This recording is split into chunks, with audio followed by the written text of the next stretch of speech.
Então, boa noite. Hoje nós vamos falar sobre ácidos nucleicos, DNA, composição e estrutura molecular, né? Então, os ácidos nucleicos são assim chamados por seu caráter ácido e por terem sido originalmente descobertos no núcleo das células.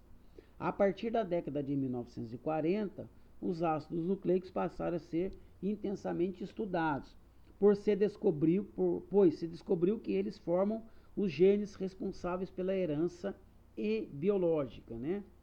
Os ácidos nucleicos são constituídos por 3 tipos de componentes: os glicídios do grupo das pentoses, que são os açúcares, né? Que representam os açúcares, o ácido fosfórico e as bases nitrogenadas.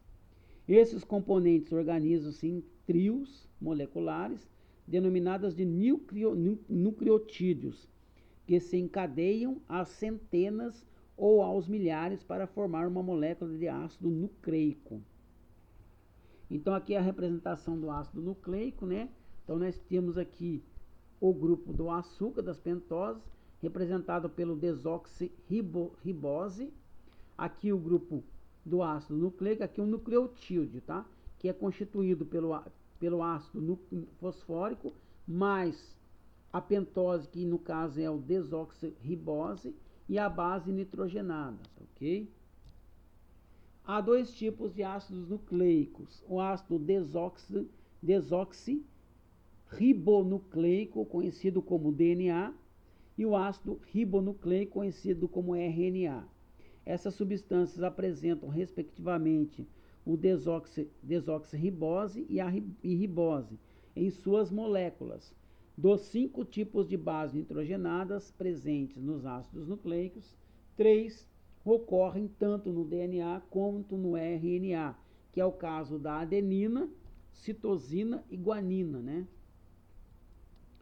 Então, a base nitrogenada timina ocorre exclusivamente no DNA, enquanto que a base uracila ocorre exclusivamente no RNA.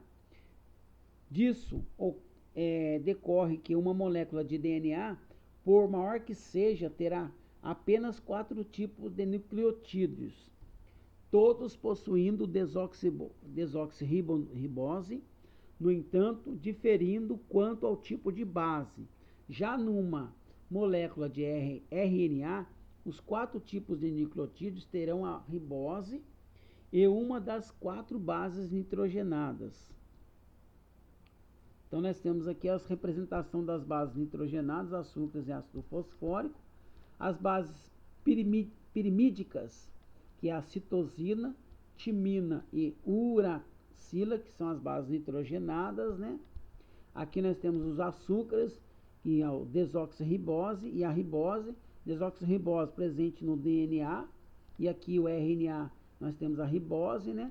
E o grupo do ácido fosfórico, as bases purinas, que é a adenina e a guanina.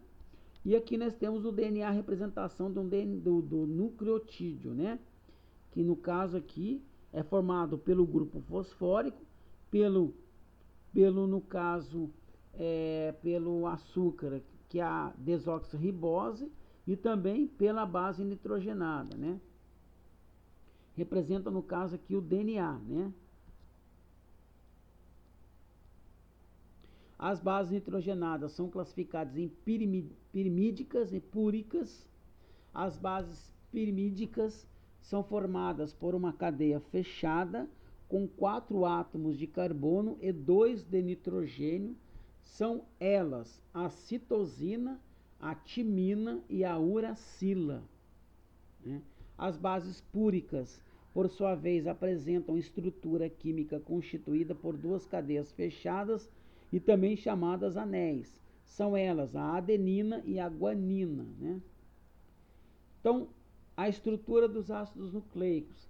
As moléculas de DNA são constituídas por 2 cadeias de nucleotídeos enroladas uma sobre a outra, lembrando uma escada helicoidal. As 2 cadeias mantêm-se unidas entre si por meio de um tipo especial de ligação, a chamada ligação de hidrogênio ou ponte de hidrogênio entre pares de bases específicas, né? A adenina emparelha-se e forma ponte de hidrogênio com a timina. Olha lá. Então, a adenina emparelha-se e forma ponte de hidrogênio com a timina. A guanina emparelha-se e forma ponte de hidrogênio com a citosina. Moléculas de RNA são geralmente formadas por uma cadeia única que se enrolam sobre si mesma. Alguns vírus, entretanto, como o do mósico do tabaco, possuem RNA de dupla cadeia. Aqui nós temos a representação, no caso aqui, do DNA, né? São 2 nucleotídeos enrolados, né? Formando uma que chama uma cadeia, né? E aqui no caso que a base guanina se emparelha com a citosina e se ligam por meio de ponte de hidrogênio. A citosina se emparelha com a guanina, também por meio de ponte de hidrogênio. A adenina se emparelha com a timina, né? A adenina lá. A adenina se emparelha com a timina, né? A adenina, opa, voltando aqui um pouquinho. A adenina se emparelha com a timina, né? Formando que se ligando por meio de pontes de hidrogênio, tá ok? Então aqui nós temos, né? No caso, os nucleotídeos, né, representado aqui, ó, nucleotídeo, o conjunto dos nucleotídeos, né, formando aqui, no caso aqui nós temos a formação do DNA, né, as bases nitrogenadas, né, então aqui nós temos as bases nitrogenadas, guanina, citosina, adenina e timina, né, elas são unidas por quem? Elas se emparelham e se ligam umas às outras por meio de pontes de hidrogênio, né. Há lá diferentes formas de representar uma molécula de DNA. Então, nós temos aqui a representação plana, que é essa aqui, tá?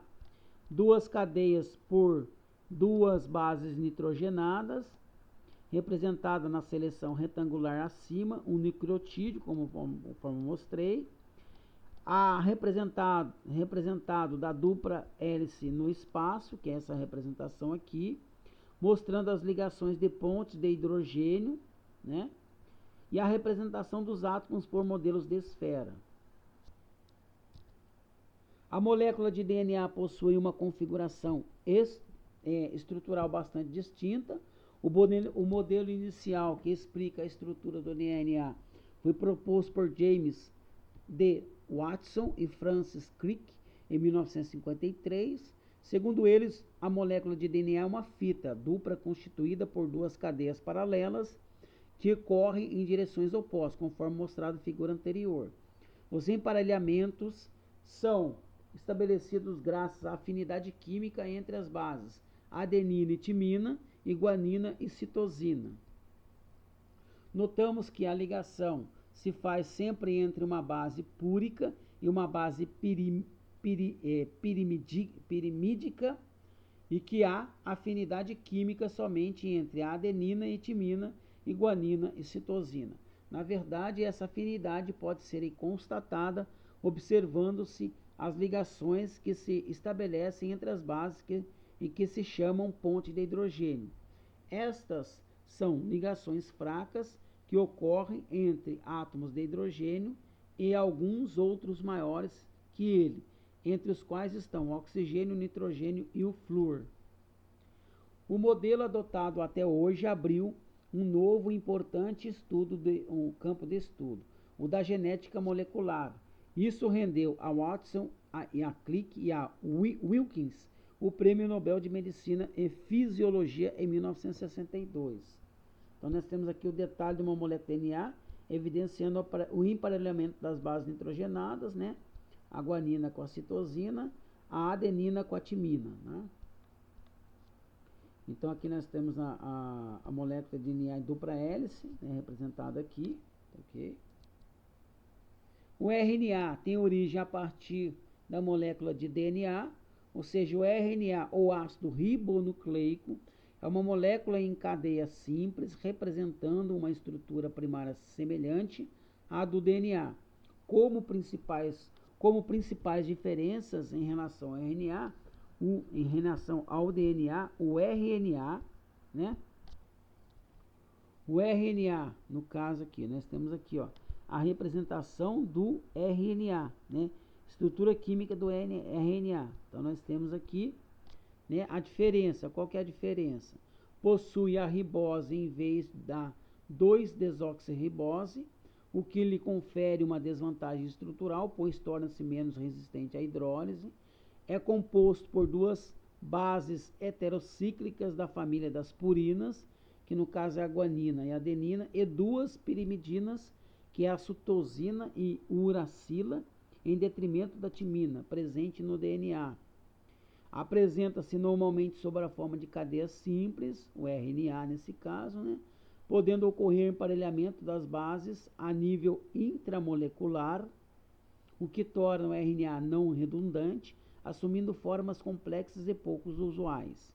Tal como o DNA, no RNA, os nucleotídeos estão ligados por ligações fósforo de éster 3,5, apesar destes ácidos nucleicos poderem formar duplexos, né?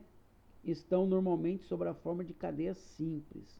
A representação estrutural de um ribonucleotídeo, mais especificamente da uridina 5-monofosfato ou ácido 5-uridílico. O RNA existe, os RNAs existem na molécula, na célula, como produto direto de genes e pertence a 3 classes distintas. O RNA mensageiro, representado por mRNA, o qual alberga informação que posteriormente será traduzida numa proteína.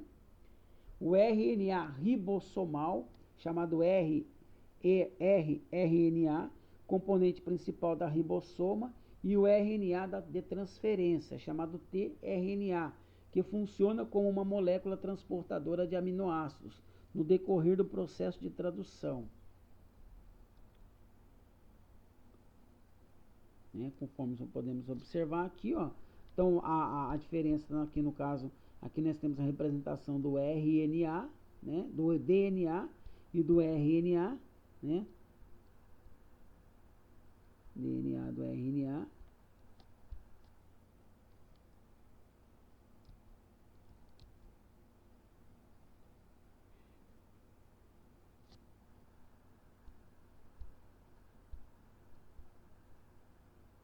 Então representa no caso a adenina, timina. No caso aqui, ó, aqui nós temos a representação das bases nitrogenadas, adenina, né, uracila,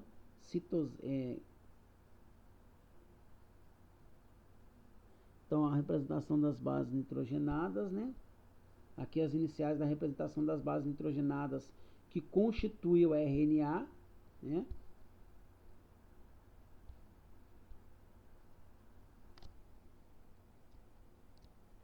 Perdão. Que é a citosina, no caso aqui, né? Que é, no caso, a adenina, né? Adenina, uracila, né? Adenina, uracila, citosina e guaninas, no caso do RNA, do DNA. Então aqui nós temos a abreviação que das bases nitrogenadas que constituem o DNA, que são as adeninas, né? As timinas, as citosinas e as guaninas, né? A duplicação do RNA, o modelo estrutural do DNA proposto por Watson e Crick explica a duplicação dos genes. As duas cadeias do DNA se separam e cada uma delas orienta a fabricação de uma metade complementar, né? O experimento dos pesquisadores Messelson e Stahl confirmou que a duplicação do DNA é semi-conservativa, isto é, que metade da molécula original se conserva íntegra em cada uma das suas moléculas filhas. No processo de duplicação do DNA, as pontes de hidrogênio entre as bases se rompem e as duas cadeias começam a se separar, conforme mostrado na figura acima.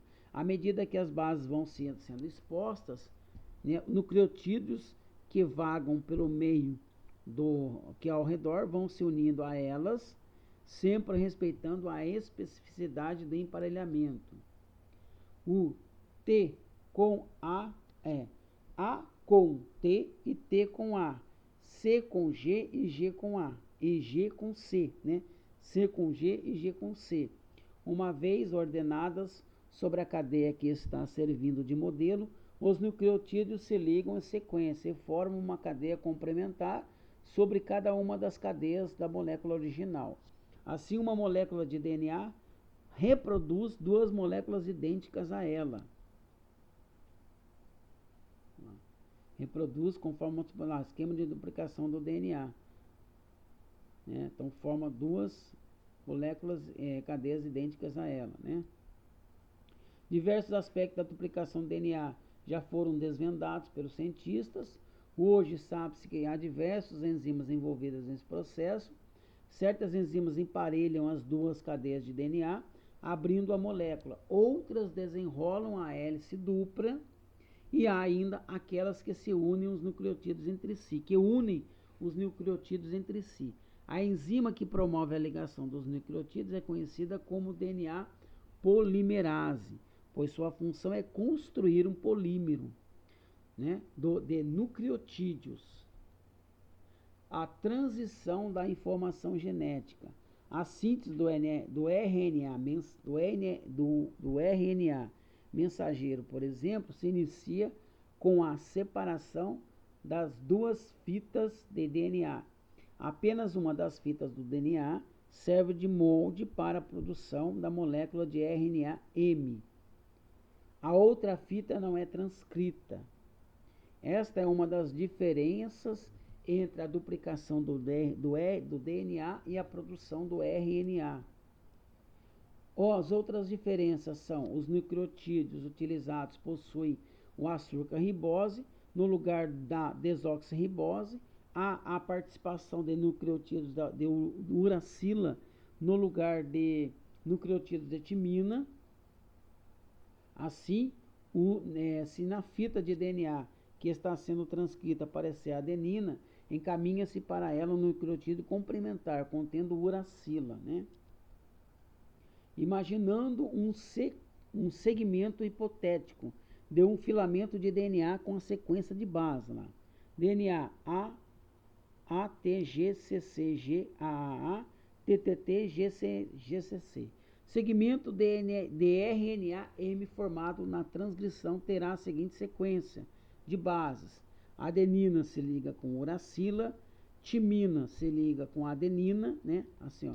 Então, A com U, T com A, G com C, C com G, C com G, G com C, A com U, A com U, A, U, T com A, T com A, T com A, G com C, e C com G e G com C, né?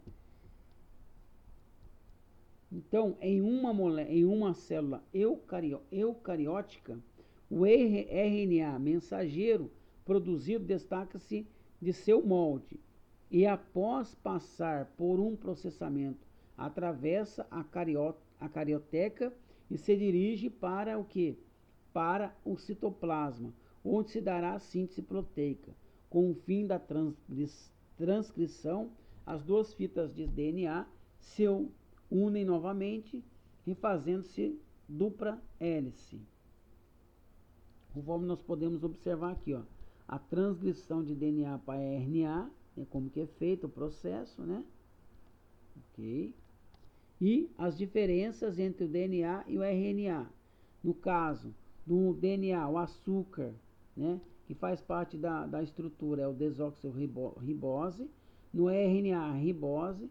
Filamento é duplo no DNA. No RNA, ele é simples. Função do DNA, informação genética. Do RNA, síntese proteicas, de proteínas, né? As bases nitrogenadas no DNA são as piridíminas, que é a citosina e a timina, e purinas, que é a adenina e a guanina. No RNA são as piridíminas, citosina e uracina, e as purinas, a adenina e a guanina, né? O trifosfato de adenosina, que é o ATP, as moléculas necessitam de suplemento constante de energia para manter a sua organização e sua funcionalidade. A energia que provém primariamente da degradação das moléculas orgânicas do alimento encontra-se armazenada em moléculas de uma substância chamada de trifosfato de adenosina. Essa substância tem por função captar a energia liberada nas reações